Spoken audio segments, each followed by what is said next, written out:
Hello అండి. ఓం నమ శివాయ అందరికి. ఇక్కడ చూపిస్తున్నా గదండీ! ఈ బ్లౌజ్ యొక్క డిజైన్ అనేది నేనిక్కడ మీకు చూపిస్తున్నానండి. బ్యాక్ వచ్చేసి పోటిల్స్ ఇచ్చేసి ఓపెన్ పెట్టాను.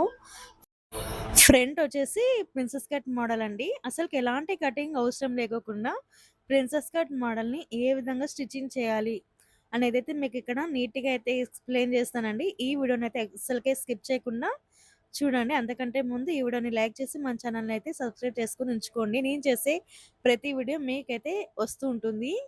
మీ మంచి చేతులతోటి లైక్ చేయడం వల్ల ఈ వీడియో అనేది మరికొందరికైతే ఈ వీడియో రికమెండ్ అవుతుంది. ప్లీజ్ లైక్ చేయండి.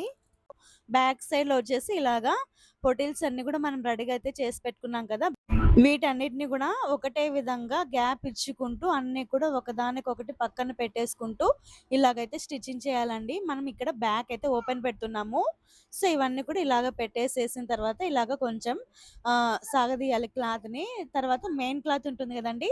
ఇక్కడ మనము పొటిల్స్ అన్నీ కూడా ఇన్విజిబుల్‌గా కనపడడం కోసం నేనిక్కడ మెయిన్ క్లాత్‌నొచ్చేసి సేమ్ మనం లైనింగ్ ఏ విధంగా అయితే కట్ చేసుకున్నామో 2 పార్ట్స్‌గా ఇది కూడా అంతే 2 పార్ట్స్‌గా కట్ చేసేసి బ్యాక్ పార్ట్‌కి ఈ విధంగా పెట్టేసేసి చూడండి. ఇప్పుడు లైనింగ్ వైపు వచ్చే విధంగా తిరగదీసేసి ఫస్ట్ మనం థ్రెడ్ పైపింగ్ అయితే వేసాం గదండీ! దాని వైపు ఒక కుట్టు వేయాలి. ఇందాక మనం థ్రెడ్ పైపింగ్ వేసిన కుట్టు ఉంటుంది గదా! దాని మీదనే ఒక కుట్టు అయితే వేయాలండి. ఇప్పుడు చూడండి ఈ పొటిల్స్ అన్నీ క్లాత్ అనేది ఎక్స్‌ట్రా ఖర్చు అనేది కనిపించకుండా నీట్‌గా కరెక్ట్‌గా పెట్టేసుకొనేసి దాని మీదనే పడేటట్టు కుట్టనేది చూసుకోవాలి. ఇప్పుడు నెక్ దగ్గర గూడా అంతేనండి. నెక్ దగ్గర గూడా మనము స్టిచ్చింగ్ జేయాలి ఇప్పుడు. ఇందాక థ్రెడ్ పైపింగ్ వేసిన కుట్టు ఉంటుంది గదా! సేమ్ దాని మీదనే వేయాలి. ఇలాగ వేస్తే మనకి ఇన్విజిబుల్‌గా అయితే రెడీ అయిపోతుంది. దీనివల్ల ఫినిషింగ్ అనేది చాలా నీట్‌గా ఉంటుందండి. చూడండి ఇప్పుడు ఎక్స్‌ట్రా ఉన్న క్లాత్‌నంతా నీట్‌గా కట్ చేసుకుంటూ అక్కడక్కడ టక్స్‌లయితే పెట్టుకోవాలి. ఈ టక్స్‌లు పెట్టుకోవడం వల్ల క్లాత్ అనేది ఈజీగా మనకి తిరుగుతుంది. చూడండి ఈ విధంగా. కట్స్ అన్నీ పెట్టేసుకున్న తర్వాత క్లాత్‌ని ఇక్కడ ఫోల్డింగ్ అనేది నేను ఎలాగ తిప్పుతున్నానో ఒకసారి చూడండి. మొత్తం అంతా నిదానంగా కట్స్ అన్నీ ఇలాగ పెట్టేసుకోవాలి. కట్స్ అన్నీ పెట్టేసుకున్న తర్వాత ఇది మెయిన్‌గా మనము ఇక్కడ పొటిల్స్ అనేటివి పెట్టాం కాబట్టి ఫినిషింగ్ అనేది నీట్‌గా ఉండాలి. దానికోసమే ఇక్కడ నేను ఒకటికి 2 సార్లు అన్నీ కట్ చేస్తున్నాను. అంటే కట్ చేసేటప్పుడు మరీ ఎక్కువ పోకూడదు కుట్టు. ఇటు పక్కకు రాకూడదు. చూడండి ఈ విధంగా అయితే మనము తిప్పేసుకున్న తర్వాత దీని మీద ఒక కుట్టయితే వేయాలి. ఇక్కడ మీరొకటి గమనించొచ్చు. నేను మెయిన్ క్లాత్‌ని పెట్టేసి తిప్పేసాను. మన నార్మల్‌గా అయితే main cloth, lining cloth joint చేసిన తర్వాత మళ్ళీ పొటిల్స్ అయితే జాయిన్ చేస్తాం కదా! సో, ఆ విధంగా లేకోకుండా నేను లైనింగ్ క్లాత్‌కి ఒక్కటే ఇవన్నీ జాయింట్ చేసి కుట్టిన తర్వాత మెయిన్ క్లాత్‌ని పెట్టి దీన్ని రిటర్న్ అంటే ఈ ఫోల్డింగ్ అనేది ఈ విధంగా తిప్పేసాను. దీనివల్ల మనకేమవుతుందంటే ఇన్విజిబుల్‌గా అనేది క్లాత్ అయితే రెడీ అయిపోతుంది. నార్మల్‌గా అయితే ఉక్సు పట్టి, కాజా పట్టి ఎట్లా వేస్తామో అట్లా వేస్తాము. కానీ నేనిక్కడ ఆ పద్ధతిలో కాకోకుండా కొంచెం డిఫరెంట్‌గా ఈ విధంగా అయితే రెడీ చేశానండి. మీకే విధంగా అనిపించిందనేది ఒకసారి కామెంట్ చేయండి. మనకి వర్క్ అనేది చాలా త్వరగా అయిపోతుంది ఈ విధంగా చేయడం వల్ల. ఇప్పుడు ఇంకొక పార్ట్ ఉంది గదా! ఉక్సు పట్టి, కాజా పట్టి. నేనిందాక వేసింది ఉక్సు పట్టి. ఇప్పుడు వేస్తుంది నేను కాజా పట్టి. అంటే ఇప్పుడు కుడుతుందొచ్చేసి కాజా పట్టి. చూడండి ఈ విధంగా. ఇందాక మనం ఏం చేసాం మధ్యలో గూడా కుట్టు వేసాం. ఎందుకంటే మనము పొటిల్స్ అయితే పెట్టాం గదా! దానికి జాయింట్ చేసాం కాబట్టి అక్కడ కుట్టాము. కానీ ఇక్కడ మనము క్లాత్ అనేది జాయింట్ చేయాలి. దానికోసం ఈ విధంగా అయితే నేను కుడుతున్నాను. ఎందుకంటే ఇక్కడ మనకి కాజా పట్టీ వస్తుంది. ఇందాక వేసింది ఉక్సు పట్టి చూడండి ఈ విధంగా వస్తుంది. ఒకదాని మీద ఒకటి ఈ విధంగా వచ్చేస్తుంది. ఇప్పుడు తిప్పేసిన తర్వాత పైన లైనింగ్ క్లాత్‌కి తర్వాత థ్రెడ్ పైపింగ్‌కి మధ్యలో అయితే ఒక కుట్టు అయితే వేస్తున్నాను. వేసిన తర్వాత ఇదంతా జాయింట్ అయితే చేస్తున్నాను చూడండి. సేమ్ ఇదే విధంగానే కింద వైపు కూడా కుట్టనేది వేసేసిన తర్వాత మొత్తం అంతా మెయిన్ క్లాతు, తర్వాత లైనింగ్ క్లాతు అంతా కూడా జాయింట్ అయితే చేసుకోవాలి ఈ విధంగా. చూడండి ఇప్పుడు కంప్లీట్ అయిపోయింది గదా! ఇప్పుడు చూడండి నేను మెయిన్ క్లాత్, లైనింగ్ క్లాత్ 2 కూడా జాయింట్ అయితే చేసేస్తున్నాను. ఈ విధంగా కంప్లీట్ అయిపోయింది గదా! ఇంకా ఇటు పక్క కూడా అంతేనండి. చంక దగ్గర కూడా ఈ విధంగా అయితే మనము క్లాత్ అనేది ఫోల్డింగ్ పడకుండా ఈ విధంగా కుట్టనేది వేసుకోవాలి. ఇంకొకటి ఏంటంటే, నేను ఈ శారీ తీసుకుంది మీషోలో అండి. ఈ ఫ్యాబ్రిక్ వచ్చేసి మల్మల్ కాటను. చాలా ఈజీగా ఉంటుంది ఇది వేర్ చేసినప్పుడు. అంటే ఇప్పుడున్న వెదర్‌కి, ఎండాకాలంకి ఈ శారీ అనేది పర్ఫెక్ట్‌గా సూట్ అవుతుంది. నాకైతే చాలా బాగా నచ్చింది. మీకు ఒకవేళ కావాలనుకుంటే కామెంట్ చేయండి లింక్ అని. నేనైతే మీకు పోస్ట్ చేస్తాను. అంటే కమ్యూనిటీ ట్యాబ్‌లో అయితే పోస్ట్ చేస్తాను. ఇంట్రెస్ట్ ఉంటే ఖచ్చితంగా అడగండి. కలర్ కాంబినేషన్ గూడా చాలా ట్రెండింగ్‌లో ఉంది గదా! ఈ శారీ కలర్ కాంబినేషన్ గూడా చాలా ట్రెండింగ్‌లో ఉంది. చాలా రీజనబుల్ ప్రైస్. ఇదొచ్చేసి నాకి 361 అయితే పడింది. చాలా రీజనబుల్ ప్రైస్ అండి. ఈ ఫ్యాబ్రిక్‌కి, ఈ అమౌంట్‌కయితే చాలా వర్త్ అనిపిస్తుంది. నేనైతే ఇది చాలా సార్లు కట్టుకున్నాను. ఇదివరకే ఈ ఈ శారీనే నాకంత నచ్చిందనమాట. ఒకవేళ మీకు కావాలనుకుంటే ఖచ్చితంగా కామెంట్ చేయండి. నేనైతే మీకు పోస్ట్ చేస్తాను. ఇందులో మనకి ఇంకా అంటే ఈ మీషోలోనే ఈ శారీకి ప్రైజెస్ అనేది వేరియేషన్స్ గూడా ఉంటాయి. నేను తీసుకుందయితే 361. నాకి ఈ ఫ్యాబ్రిక్‌కి తర్వాత నేను పెట్టిన అమౌంట్‌కయితే చాలా వర్త్ అనిపిచ్చింది. చాలా బాగుంది శారీ గూడా. నేను కట్టుకున్న తర్వాత నాకైతే చాలా బాగా నచ్చింది. Body hugging sari almost cotton అంటేనే మనకి బాడీ హగ్గింగ్ ఒస్తది గదా! ఇది గూడా అలాంటి ఫ్యాబ్రికే మల్మల్ కాటను. సో, ఇది గూడా కొంచెం అంటే కాటన్ టైపే ఉంటుందండి. చాలా స్మూత్‌గా అయితే మనం మెయింటైన్ చేయొచ్చు. ఇక్కడ మనము కాజాలయితే వేసుకోవాలి. చూడండి ఈ విధంగా వస్తుంది బ్యాక్ పార్ట్‌కి. తర్వాత నేనిక్కడ క్లాత్‌కి అంటే బార్డర్ కొంచెం మిగిలింది. దీనికోసం నేను బ్యాక్ సైడ్ కనిపించే విధంగా ఈ విధంగా బార్డర్ అనేది జాయింట్ చేద్దామని అనుకున్నాను. దీనికోసమయితే చూడండి ఈ విధంగా చిన్న బార్డరొచ్చింది. దీన్ని ఫోల్డింగ్ చేసేసి ఈ విధంగా ఇటుపక్క తర్వాత 2 చోట్ల అంటే 2 వైపులా క్లాత్‌ని ఫోల్డింగ్ చేసి బోత్ సైడ్స్ గూడా ఈ విధంగా అయితే స్టిచ్చింగ్ చేస్తున్నాను. ఇదంతా గూడా మనం ఈ విధంగా స్టిచ్చింగ్ చేసిన తర్వాత ఇంకొక వైపు గూడా సేమ్ ఇలాగనే స్టిచ్చింగ్ అయితే చేయాలండి. స్టిచ్చింగ్ చేసిన తర్వాత ఇప్పుడు ప్రెజెంట్ అయితే ఇది ట్రెండింగ్‌లో ఉంది గదా! బార్డర్ అనేది ఇలాగా మనము అంటే జాయింట్ చేసుకోవడం అనేది ట్రెండింగ్‌లో ఉందండి. తర్వాత ఫ్రంట్ కూడా నేనైతే నెక్‌కి మొత్తం గూడా ఈ బార్డర్‌నైతే జాయింట్ చేశాను. అదే స్టిచ్చింగ్ అయితే చేశానండి. ఇక్కడైతే మార్కింగ్ చేసుకోవాలి స్టార్టింగ్‌లో. అంటే మనం ఎక్కడి వరకు కావాలి అనేది మార్కింగ్ చేసుకోవాలి. ఇక్కడి నుంచయితే నేను స్టార్ట్ చేస్తున్నాను చూడండి. ఈ విధంగా క్లాత్‌ని చూసుకుంటూ నిదానంగా స్టిచ్చింగ్ అయితే చేసుకోవాలి. చూడండి ఎక్కడి వరకు కావాలో ఒకసారి మార్కింగ్ చేసుకున్న తర్వాత దాని మీదనే ఈ కుట్టనేది వేయాలి. చూడండి ఈ విధంగా. కుట్టు వేసేసిన తర్వాత ఇప్పుడు ఇంకొక వైపు గూడా ఉంది గదా! ఇక్కడ వచ్చేసి మనకి కొద్దిగా క్లాత్ అనేది ఫోల్డింగ్ చేయాల్సుంటుంది. ఎందుకంటే ఇక్కడ మనం వేసింది క్రాస్‌గా వేసాం కాబట్టి ఇది ఉంది మనకి స్ట్రెయిట్ కాబట్టి కొంచెం ఫోల్డింగ్ అయితే పడుతుంది. స్ట్రెయిట్ పీస్ మనం తీసుకుంది. క్రాస్ పీస్ కాదు. ఒకవేళ క్రాస్ పీస్ తీసుకుంటే మనకి ఇలా ఫోల్డింగ్స్ పడడం అయితే జరగదు. స్ట్రెయిట్ పీస్ తీసుకున్నాం కాబట్టి ఆటోమేటిక్‌గా ఫోల్డింగ్ అయితే వస్తుంది. ఏం పర్లేదండి. డిజైన్ అయితే చాలా బాగా అనిపించింది నాకైతే. చూడండి ఈ విధంగా వచ్చేస్తుంది. ఇంత బాగుంది గదా! వేసుకున్న తర్వాత కూడా నాకైతే చాలా బాగా నచ్చింది. చూడండి ఇప్పుడొచ్చేసి ఫ్రంట్ పార్ట్. ఈ ఫ్రంట్ పార్ట్‌కొచ్చేసి ఫ్రంట్ ప్రిన్సెస్ కట్ అయితే మనము స్టిచ్చింగ్ చేసాము. కానీ ఇక్కడ మనం అసలకి ఎలాంటి కటింగ్ యూజ్ చేయలేదు. నార్మల్‌గా మిషన్‌తో కుట్టేటప్పుడే మనము ప్రిన్సెస్ కట్ అయితే రెడీ అయిపోతుంది. అది ఎలాగనేది ఫస్ట్ అయితే మనము మార్కింగ్ చేసుకోవాలి. ఎంత పాయింట్ అంటే చెస్ట్ పాయింట్ ఎంత వరకు ఉంది. తర్వాత ఈ షేప్ అనేది క్రాస్‌గా ఇలాగ మార్కింగ్ చేసుకోవాలి. చేసుకున్న తర్వాత అంటే 2 పక్కల గూడా ఈ విధంగా అయితే మార్కింగ్ చేసుకోవాలి. చూడండి నేను ఒక పక్క అయితే చేశా ఇందాక కటింగ్ చేసేటప్పుడు. ఇప్పుడు ఇంకొక పక్క గూడా ఇలాగ చేసుకోవాలి. తర్వాత ఫ్రంట్ గూడా నేను స్వీట్ హార్ట్ నెక్ అయితే పెడుతున్నాను. ఎంత హైట్ గావాలి, ఎంత వెడల్పు కావాలి అనేదైతే నేనిక్కడ మీకి చూపిస్తున్నాను చూడండి. నేను జస్ట్ ఊనే అందాజుగా అయితే వేసుకుంటున్నాను. మీరు ఒకవేళ మార్కింగ్స్ వేసుకొనంటే ఎగ్జాక్ట్‌గా మెజర్‌మెంట్ కూడా తీసుకోవచ్చు. చూడండి ఈ విధంగా అయితే వస్తుంది. చాలా బాగా వచ్చింది. అసలుకు ఈ బ్లౌజ్ వేసుకున్న తర్వాత చాలా నాకైతే చాలా మంచి రెస్పాన్స్ వచ్చింది. అంటే డిజైన్ అంత బాగుందనమాట. ఇప్పుడొచ్చేసి ఫ్రంట్ పార్ట్ అంటే లైనింగ్ క్లాత్ మీద ఇలాగా థ్రెడ్ పైపింగ్‌నయితే జాయిన్ చేసేస్తున్నాను. ఫస్టే ఇన్విజిబుల్ థ్రెడ్ పైపింగ్ అయితే వేస్తున్నానండి. సో, దీనికోసమైతే నేనిక్కడ ఈ విధంగా క్లాత్‌ని అంటే అదేనండి మనం రెడీ చేసి పెట్టుకున్నాం కదా! థ్రెడ్ పైపింగ్‌నయితే ఈ విధంగా రెడీ చేసుకున్నాం కాబట్టి, దీన్ని ఈ విధంగా అయితే జాయింట్ అయితే అంటే స్టిచ్చింగ్ అయితే చేయాలి. మధ్యలో వచ్చేసి కొంచెం షేప్ తీసాను నేను. ఎందుకంటే ఎక్కువ కడుపు మీదకి రాకుండా ఉండడం కోసం ఈ విధంగా షేప్ తీయడం వల్ల మనకి చాలా బాగా కనిపిస్తుంది లుక్ గూడా. మీరే చూస్తుర్రు చూడండి అసలుకి అంటే ఇది స్టిచ్ చేసిన తర్వాత షేప్ కూడా నీట్‌గా కనిపిస్తుంది. ఇప్పుడు ఫ్రంట్ పార్ట్‌కి కింద అయిపోయింది. తర్వాత మనం నేను నెక్కుకైతే ఏమి వేయట్లేదు థ్రెడ్ పైపింగు. ఎందుకంటే మనం బార్డర్ అతికిచ్చాం కాబట్టి ఇక్కడ థ్రెడ్ పైపింగ్ అనేది నెక్‌కి రాదు. ఇప్పుడు ఇది కంప్లీట్ అయిపోయింది కదా! ఇదొచ్చేసి కింద సైడ్ అంటే మనకి కింద వస్తుంది కదండీ!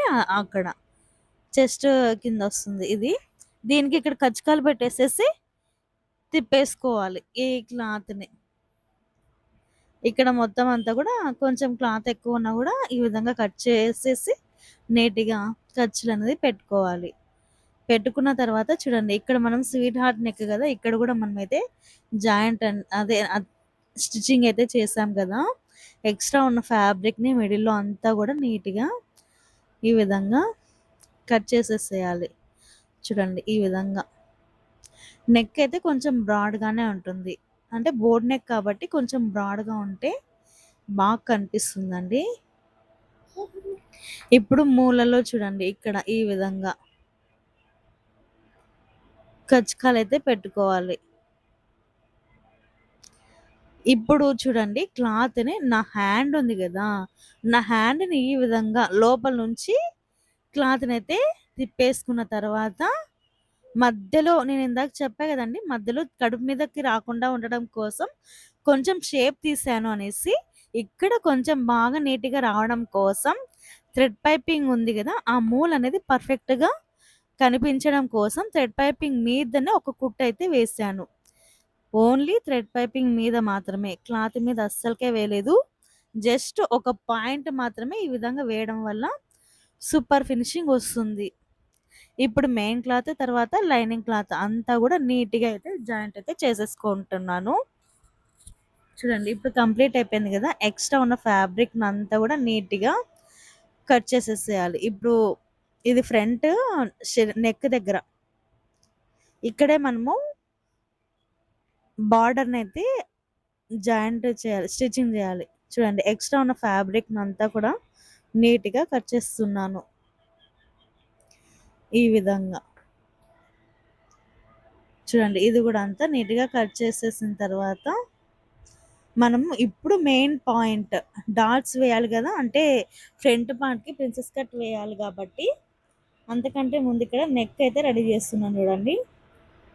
నెక్ కోసం ఈ విధంగా ఇందాక 2 సైడ్స్ గూడా ఫోల్డింగ్ చేయాలని జెప్పాం గదా! సో, ఇక్కడంతా గూడా ఫోల్డింగ్ అయితే చేయాల్సుంటుంది మనము. ఫోల్డింగ్ జేసి స్టిచ్చింగ్ జేసుకోవాలి. రెండు వైపులా కూడా.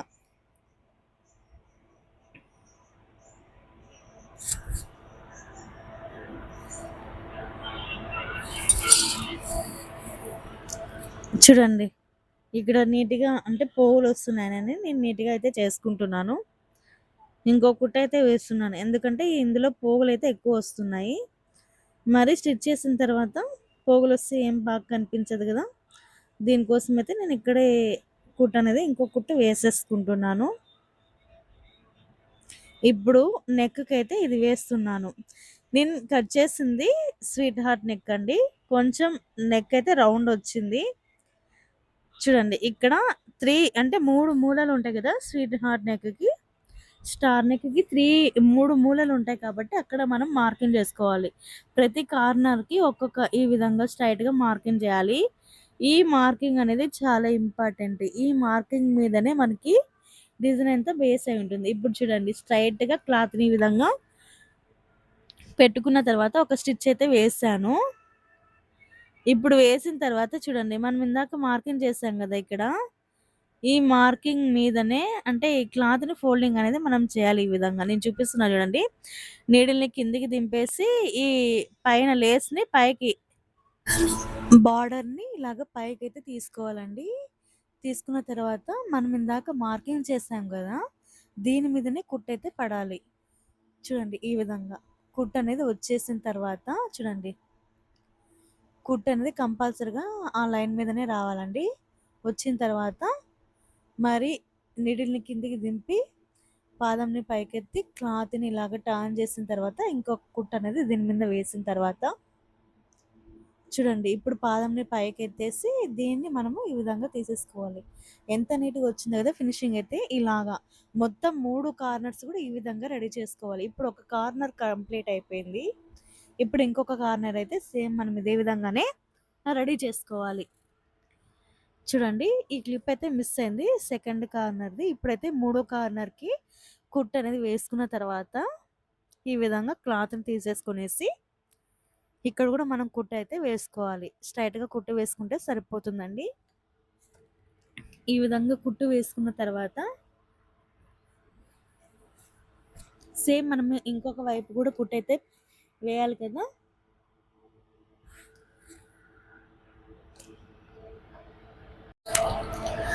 చూడండి ఈ విధంగా ఇంకొక వైపు కూడా కుట్టయితే వేసుకుంటున్నాను.